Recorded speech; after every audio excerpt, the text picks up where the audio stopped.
কুষ্টিয়া ৪ আসনের সম্ভাব্য প্রার্থী সৈয়দ মেহেদী আহমেদ রুমির মনোনয়ন বাতিল ও পরিবর্তনের দাবিতে কুমারখালীতে টানা বিক্ষোভ চলছে। কুষ্টিয়া প্রতিনিধি মোহাম্মদ আমিরুল ইসলাম জানান, শনিবার সন্ধ্যা ৬টার দিকে উপজেলা বিএনপি কার্যালয় থেকে একটি বিশাল বিক্ষোভ মিছিল বের হয়ে বাসস্ট্যান্ডে গিয়ে শেষ হয়।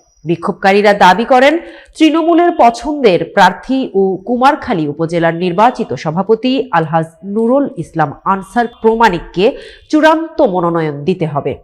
স্থানীয় নেতাদের অভিযোগ, তাদের মতামত উপেক্ষা করে প্রার্থী ঘোষণা করা হলে সংগঠনে বিভাজন সৃষ্টি হবে এবং তৃণমূলের মনোবল ভেঙে পড়বে।